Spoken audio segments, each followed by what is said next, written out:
Hi, welcome to my new YouTube video. ഈ വീഡിയോയിൽ ഞാൻ ഡിസ്കസ് ചെയ്യാൻ പോകുന്നത് മിനിസ്ട്രി ഓഫ് ഹെൽത്തിൻ്റെ അണ്ടറിൽ വർക്ക് ചെയ്യുന്ന സൗദി അറേബ്യയിലെ ഒരു നേഴ്സിന് എങ്ങനെ പേഴ്സണൽ ലോൺ അപ്ലൈ ചെയ്യാം, എന്തൊക്കെ ഡോക്യുമെൻറ്റ്സ് ആണ് ഇതിന് ആവശ്യമായിട്ടുള്ളത് എന്നതിനെ പറ്റിയിട്ടാണ്.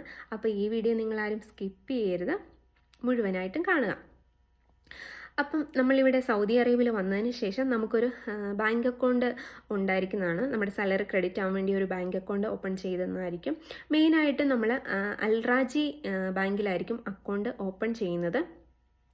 ഇൻ കേസ് നമ്മുടെ അപ്ഷെയറൊക്കെ ഡിലേ ആകുകയാണെങ്കിൽ മാത്രമേ നമുക്ക് വേറെ ബാങ്കിലോട്ട് അക്കൗണ്ട് എടുക്കുന്നതായിട്ടുള്ളൂ. അതായത് SNB ബാങ്ക്, നമ്മുടെ സൗദി അൽഹാലി ബാങ്ക് എന്ന് പറയും.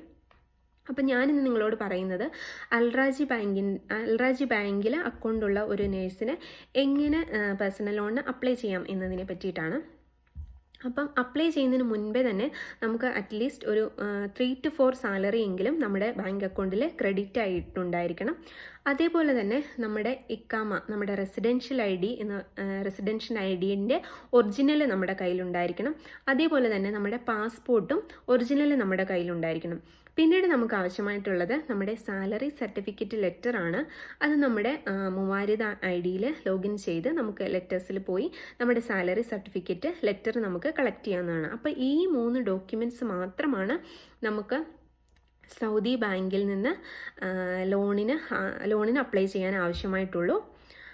പിന്നീട് നമ്മൾ ഈ 3 ഡോക്യുമെൻറ്റ്സും കൊണ്ട് നമ്മുടെ ബാങ്കിൽ പോവുകയാണെങ്കിൽ അവർ നമ്മുടെ എലിജിബിലിറ്റി ചെക്ക് ചെയ്തിട്ട് നമുക്ക് നമ്മുടെ സാലറി വെച്ചിട്ട് നമുക്ക് എത്ര ലോൺ വരെ എടുക്കാൻ പറ്റും എന്നതിനെ പറ്റി അവർ നമ്മളോട് ഡിസ്കസ് ചെയ്യുന്നതാണ്.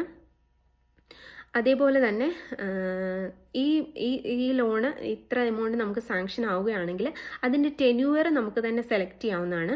3 വർഷമെങ്കിൽ 3 വർഷം, അല്ലെങ്കിൽ 5 വർഷത്തേക്കുള്ള ലോണായിരിക്കും നമ്മൾ സെലക്ട് ചെയ്യുന്നത്.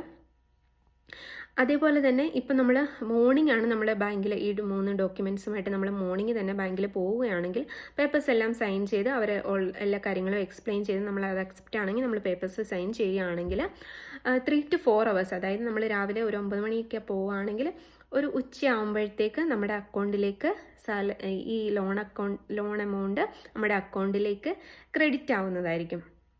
ഇപ്പം ഇൻ കേസ് നമ്മൾ ആഫ്റ്റർനൂൺ ആണ് പോകുന്നതെങ്കിൽ പിറ്റേ ദിവസമായിരിക്കും നമുക്ക് ആ ലോൺ എമൗണ്ട് നമ്മുടെ അക്കൗണ്ടിലേക്ക് ക്രെഡിറ്റ് ആവുന്നത്. പിന്നെ എന്തുകൊണ്ട് നമ്മൾ നാട്ടിലെ ലോണിനെ വെച്ച് അപേക്ഷിച്ച് നോക്കുമ്പോൾ ഇവിടെ ഇൻട്രസ്റ്റ് റേറ്റ് കുറവാണ്. അതേപോലെ തന്നെ പ്രോസസ്സിങ്ങിനായിട്ടുള്ള ടൈമിങ്സും എടുക്കുന്നത് കുറവാണ്. നമ്മൾ നാട്ടിലിപ്പോൾ ലോണിനൊക്കെ പോയിട്ടുള്ളവർക്കായിട്ട് അറിയാം, അവർ നമ്മുടെ സാലറി സർട്ടിഫിക്കറ്റ്, നമ്മുടെ എലിജിബിലിറ്റി, നമ്മുടെ സിബിൽ സ്കോർ, എല്ലാ കാര്യങ്ങളും ചെക്ക് ചെയ്തിട്ട് ഒരു 3-4 പ്രാവശ്യം നമ്മളെ ബാങ്കിൽ നടത്തിയിട്ടായിരിക്കും അവർ ലോൺ അവസാനം അപ്രൂവ് ചെയ്യുന്നത്. പക്ഷേ ഇവിടെ അങ്ങനെയല്ല. നമ്മൾ ചെന്ന് കഴിഞ്ഞ് ഈ 3 ഡോക്യുമെൻറ്റ്സും ഉണ്ട്. ഇവിടെ അവർ നമ്മുടെ സിബിൽ സ്കോറിന് പകരം നമ്മുടെ ക്രെഡിറ്റ് സ്കോർ എന്ന് പറഞ്ഞ ഒരു സ്കോറാണ് ചെക്ക് ചെയ്യുന്നത്. ഇപ്പം നമ്മൾ ഫസ്റ്റായിട്ട് സൗദിയിലേക്ക് വരുന്ന ആൾക്കാരാണെങ്കിൽ അത്ര പ്രശ്നം വരുന്നില്ല. നമ്മൾ വേറെ ലോണൊന്നും എടുത്തിട്ടില്ലല്ലോ. ഇപ്പം നേരത്തെ ഇവിടെ വർക്ക് ചെയ്തിട്ടുള്ള ഒരു സൗദികളൊക്കെയാണ് നമ്മൾ സൗദിയിൽ വർക്ക് ചെയ്തിട്ട് നമ്മൾ ലോണൊക്കെ എടുത്തിട്ടുണ്ടെങ്കിൽ അത് ക്ലോസ് ചെയ്തിട്ടുണ്ടോ, അങ്ങനെയുള്ള കാര്യങ്ങളായിരിക്കും അവർ ക്രെഡിറ്റ് സ്കോറിലൂടെ നോക്കുന്നത്.